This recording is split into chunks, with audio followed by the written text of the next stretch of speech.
Hi, hello everyone. Today I will make a video and I will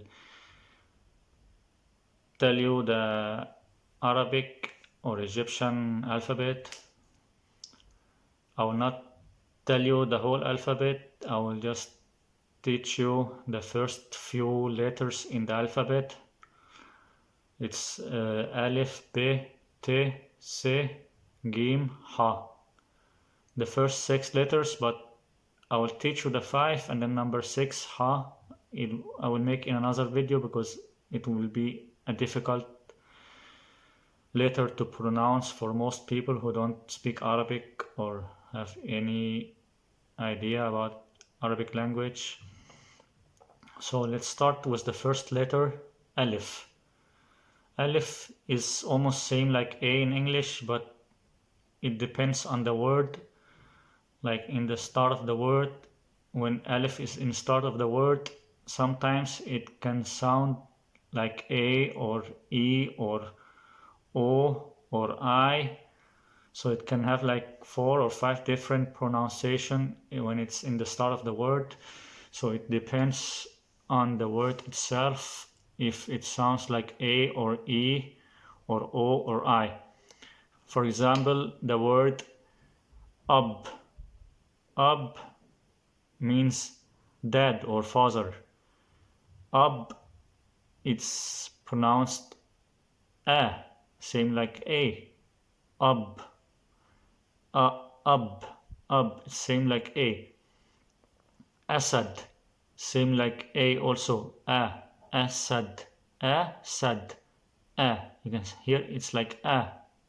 Like not A, it's more like A. Asad. Or Arnab. Arnab means rabbit. And Asad, the one I said before, Asad means lion. And then there's some other way you can pronounce it, like when it has different pronunciation, if in other words, like Ibra. Ibra means needle. Ibra means needle, then it's more like E or I, like Ibra, more like E, Ibra. Or Ibrahim, if you say Ibrahim, the name Ibrahim, then it's more like I or E, like Ibrahim. So it can be A, same like Ab or Asad or Ibra. No, Ab or Asad or Arnab is like A. Then if it's Ibra or Ibrahim or Imtahan, Imtahan means exam. Imtahan means exam, then it sounds like E. And then if you say Ozon, Ozon means ear. You know ear, Ozon. Ozon means ear. Ozon. Ozon means ear, then it's pronounced like O. Ozon. So it can be pronounced differently, the alif. And then if you want to learn how to say alif, it's very simple. You say lif, lif, alif, alif, alif, alif, alif. That was the first letter in the Arabic alphabet, alif, alif, alif, alif, alif, alif, alif. Next letter is ba, ba. Or Egyptian, they will sometimes they'll just say b, b. But in Arabic Fusha, in Arabic Fusha, classic Arabic, they will say ba, ba, the letter ba. But in Egyptian, sometimes they'll just say b, b, b, b, like B and then EH, like b, b. Or ba that's in classic Arabic. But in Egyptian they will say b. It's like same like in English B, the letter B, but they will say b, b. Same like the word ba'ara. Ba'ara means cow. But Egyptian Arabic, they will say baqara. But in classic Arabic or most Arabic countries, like almost every Arabic country, they will say bakara, bakara, bakara, bakara, bakara. It means cow. But Egyptian, they don't always pronounce the letter kaf or k like that. They will say ba'ara, ba'ara, ba'ara. That's the letter B, ba'ara. It means cow. And then also word bab, bab, ba'ab, ba'ab, ba'ab, bab. Bab means door, bab, bab. Beit, beit means home or house. Beit, beit, beit, beit, beit, beit means home or house. It also starts with b or ba, letter B, b. And then also the word basal, basal, basal means onion, basal, basal, basal, basal means onion. Or bahar, bahar, bahar means sea, sea, you know, the sea, the water, the sea. Bahar, bahar, it also starts with B, bahar. This was the second letter in Arabic alphabet, b or ba. But I will say in Egyptian because I'm teaching you mostly in Egyptian, so it will be b, b, b, b. But if you want in the classic Arabic, then they say ba, ba. But in Egyptian Arabic, they will say this second letter, they will say b or b, b. Letter number 3 is ta, ta, ta, ta, like T-A-A or ta, ta, ta, like that, ta. Egyptians, they will mostly say te, te, te, te, te. And then words starting with ta or with te. There are many words, but I'll just say a few words like tag, tag, tag, tag. Not like when you tag someone on Facebook. Not when you tag someone on Facebook. Tag is not when you tag your friend on Facebook. Not when you put your friend's name on Facebook and tag him. No, not tag your friend. This is not English. You're not tagging your friend on Facebook. Tag in Arabic means crown. You know, the crown for the king or the queen, like that, or the prince or princess, the crown, you know, crown. Tag means crown, not when you tag your friend. Tag is not when you tag your Facebook friend, okay? Tag is not when you tag your Facebook friend. Tag in Arabic means crown. Tag in Arabic means crown, okay? So this is not your Facebook friend that you tag. You're not tagging your Facebook friend. Here, tag means crown. And then also the word taht, taht. Okay, this is a little bit difficult because it has the letter ha. The second letter is ha. Then it's a little bit difficult to pronounce if you're not Arabic. Taht, taht means under, under. Like, you know, if the water is here, then under water, under something, or the table, under the table. Taht means under. Taht means under. Tuhib. Tuhib. Tuhib came from the word hub. Hub means love. Hub means love. Loving something or loving someone, or I love this, or I like this. Tuhib. Tuhib, it means loving. Loving, or you love. Like same like you love. If you say anta tuhib, it means you love. Anta means you in Arabic. Anta is for male, masculine, and inti or inti is for feminine, like inti tuhibbi. Anta tuhib, inti tuhibbi, like you love. Tuhib, tuhib, like love or loving, to love. Same like to love, loving. Tas'al is asking or to ask. تسأل means asking or to ask. Also ta, تسأل. So ta, this letter ta, tag means crown, تحت, under, تحب means loving, تسأل means asking. Next letter is almost like ta. It's written almost same way, same letter like this one, same way like this, but instead of 2 punctum like this, then it has 3. This is sa. It's almost same like ta, almost same like te or ta, like that. Just you add 1 more dot or like that, then it will be sa.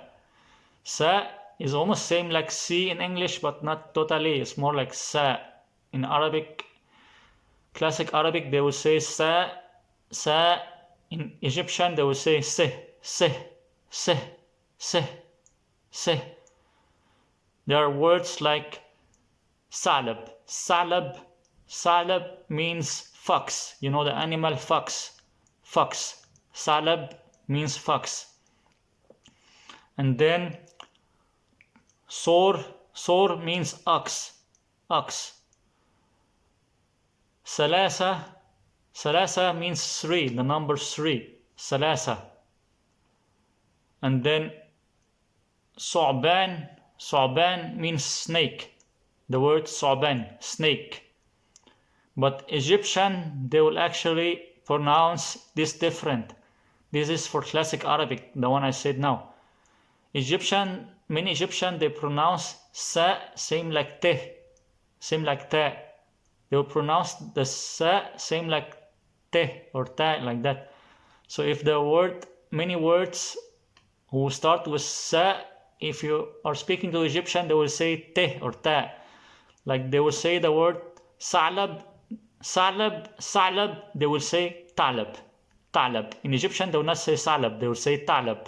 So this can be confusing. This can be confusing if you're still new in Arabic.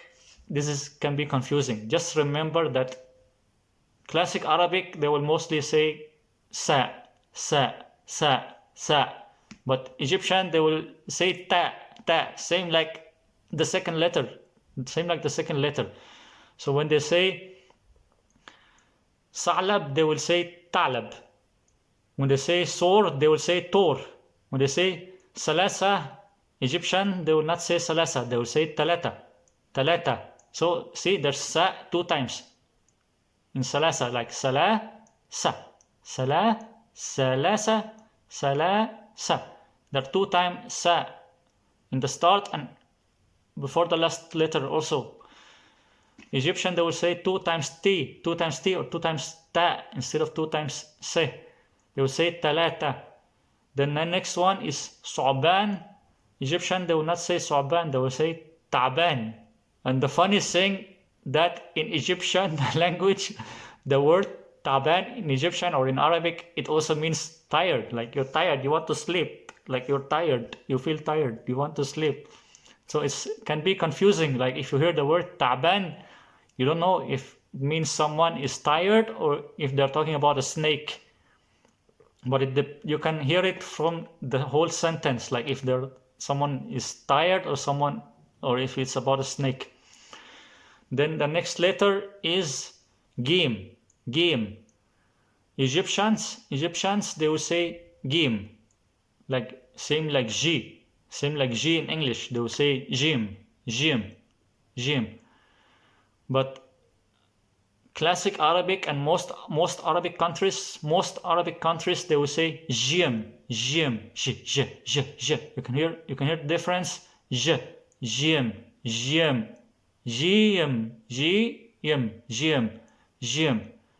Most Arab will say jim. Also in the classic Arabic and in the Quran is jim. But Egyptians, they will say gim. So if you talk to Egyptians or if you watch Egyptian movie or Egyptian TV like that, then they will say gim. If Egyptian movie or Egyptian song like that. But sometimes they will also say jim, but most of the time they are actually saying gim. So this letter gim, I'm teaching you in Egyptian, so I will say gim. But now I told you that it's also can say G. But let's say Egyptian language, I will say in both. I will say both Jim and G and Gim. Like I will pronounce both ways. Like the word Jazar means carrot.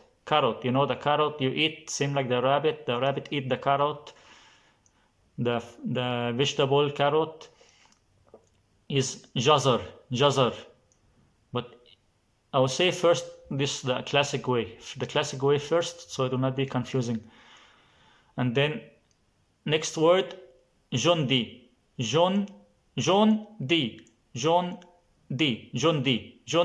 means soldier. You know the soldier in the war, the soldier. Jondi. And then Gomla means sentence, like a sentence in the language, like that. Same like I'm saying a sentence. Jomla. Also Jamal, like Jamal means camel. Jamal means camel. Then Jibn or Jibna. Jibn means cheese. Jibn means cheese. Jibn. Okay, this was the classic way. I'll say it in the Egyptian way. In the classic way, it was Jim. Then if I say it in the Egyptian way, Egyptian pronunciation, then it will be Gim. Gazar, carrot is Gazar.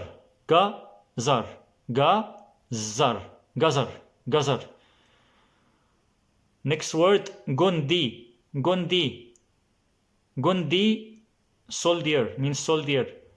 Next word, Gomla is sentence. Gomla. Then the next word, Gibn. But Egyptian, they will mostly in Egypt they will say Gibna. Gibna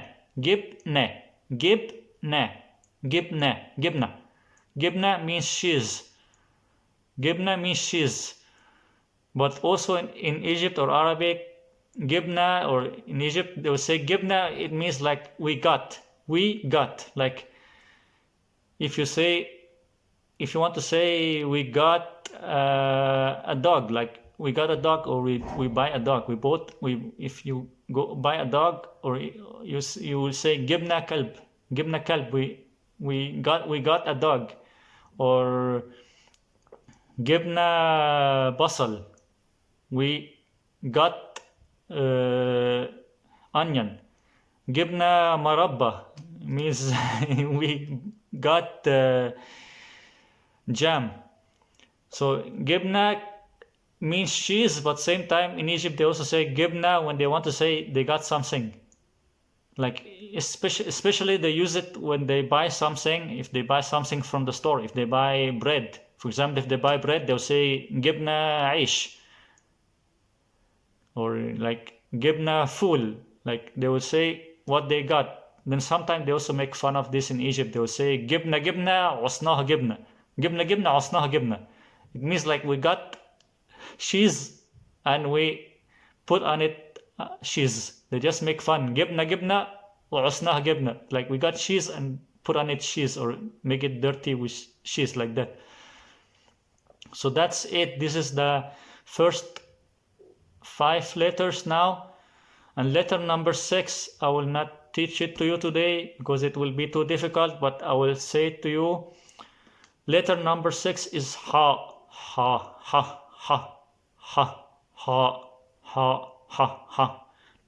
This letter, you don't have it in English. It's same like H, but it's more strong and more different. It's not really H because they have H in Arabic and it's like he. In Arabic, H is more like he, but the letter he.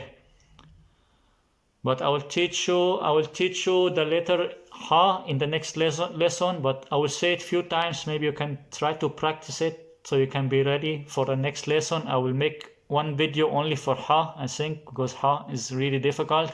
It's like ha, ha, ha, ha, ha, ha, ha. I'll make one video just for ha. It will be a little bit crazy, a little bit funny, but I will try to teach you how to say ha.